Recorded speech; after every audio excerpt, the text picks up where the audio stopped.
Good evening, Mayor and Council members. This evening we are speaking about the Park Avenue calming improvements and coastal rail trail options along Park Avenue in the city of Capitola. Next slide, please. This presentation will be given by multiple staff members. This project has quite a bit of history, both from the city side and also from the side of the county and the RTC. So first, we're going to give you a bit of project history on Park Avenue, starting back in the most recent efforts to do some traffic calming and bike and ped safety in 2020, then have county and RTC staff give a presentation regarding the coastal rail trail and its alignment on Park Avenue, and then some options for moving forward. So with that, I'm going to turn it over to our project manager, Mr. Kailash Mazumdar. Thank you, Director Khan. Thank you, Council. And thank you to all the community members who have made comments and come out tonight. This is a very complex topic. As you can see tonight, it takes a lot of input from many departments and community members to help figure things out. Next slide, please. So here's some background to the project. Park Avenue is classified as a principal arterial in Capitola, which is our highest ranking road below the highway. And it is also designated as the Pacific Coast Bike Route. We did an updated traffic study in 2020. And during the presentation of that traffic study, from council and from community, we were led to explore more options for traffic calming based off the speeds that were observed during those studies. That study is also valid for 7 years, so I think there were some questions about how long that can be in time for. Next slide, please. So here are the existing conditions. In 2019, the city completed the Park Avenue Sidewalk Project, which developed sidewalks from Coronado or Cabrillo to Monterey Avenue. With the development of that sidewalk project, we also narrowed the roadway down to 10.5 feet and established Class 2 bike lanes on both sides of the road. The narrower travel lanes were designed and selected to help with traffic calming at the time when that project was developed. Class 2 bike lane, just to make sure we're all clear on what that is that's our standard bike lane that we see throughout the city of Capitola, where you have a striped, usually 5-foot bike lane adjacent to the roadway, but at the same grade as the road. Next slide, please.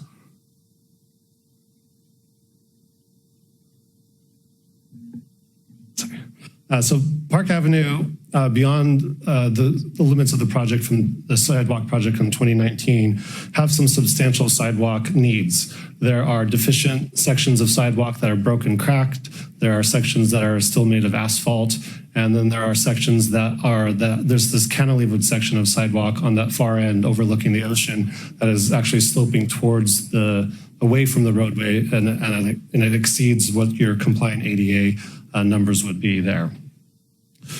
The bike lane conditions also kind of vary. So when starting at Monterey and going out, because the roadway doesn't have a defined edge on that outer side, you often see debris and soil coming out into the bike lane. And so that bike lane will vary from, depending on the time of year, a couple feet up to 5 feet. And then there's a few sections that are a little wider. So it's a variable section of roadway for cyclists going outbound from the village.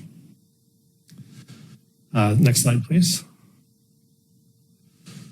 So the traffic calming measures that were considered when we took this to the community, initial options looked at both vertical and horizontal changes to the roadway to help reduce vehicle speeds. The Public Works Department was directed to further explore options that did not require changes to the existing roadway as far as concrete and asphalt work.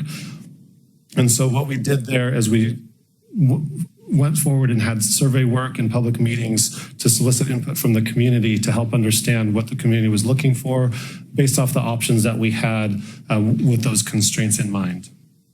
The community, next slide, please. So during community outreach, much of the findings are listed here.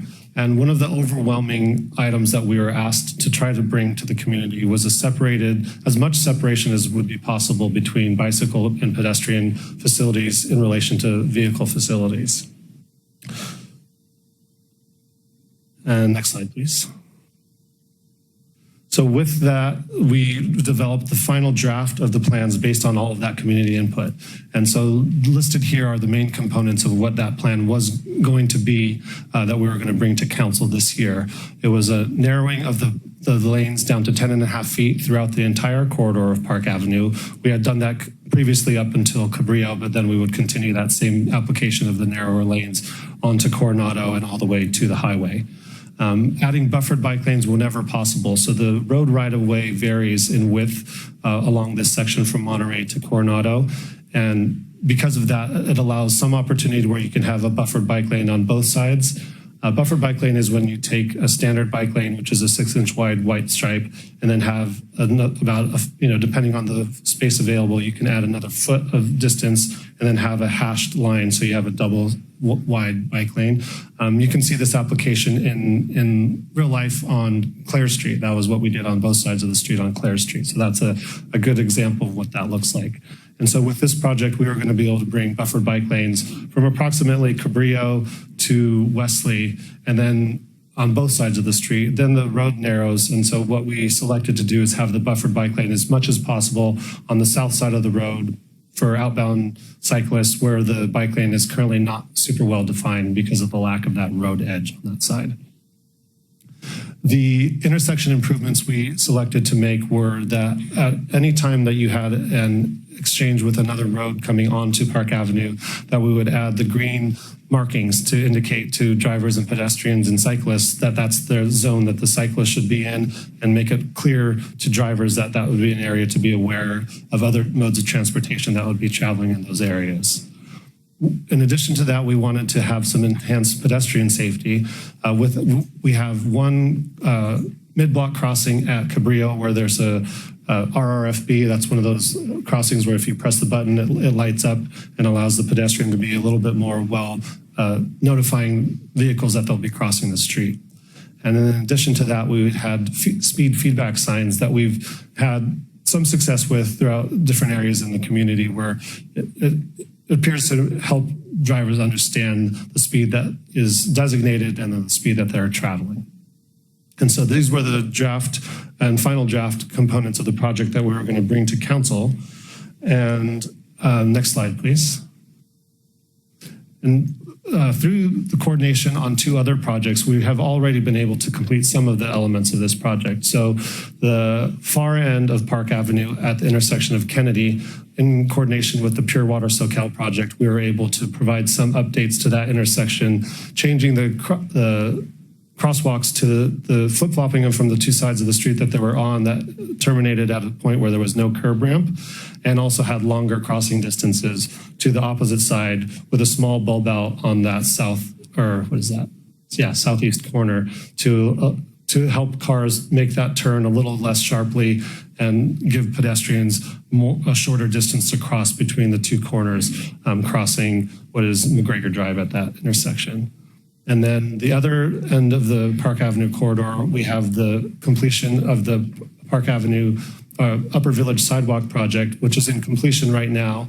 All elements aside from striping have been completed, and this is the application to that intersection that we will see once the striping is updated. So these are the components that would have been kind of the two tail ends of the project, and have been, at this point, close to fully realized or realized at this point now. And this brings us to the next slide. Oh no, sorry, let's stay on that. Sorry. So we've installed the speed feedback signs, we've made those intersection improvements, and then in 2024, the city was notified of interest by the RTC and the county for segments 10 and 11 to bring and explore bringing the trail to the road grade. And from the public works perspective, our viewpoint here was that our goals to develop the traffic calming project based on the community feedback would bring further benefit that we were not able to realize, and bring it in a more robust way than was possible with the budget that we had for our Park Avenue traffic calming project. And with that, I would like to hand the presentation over to Rob Tidmore.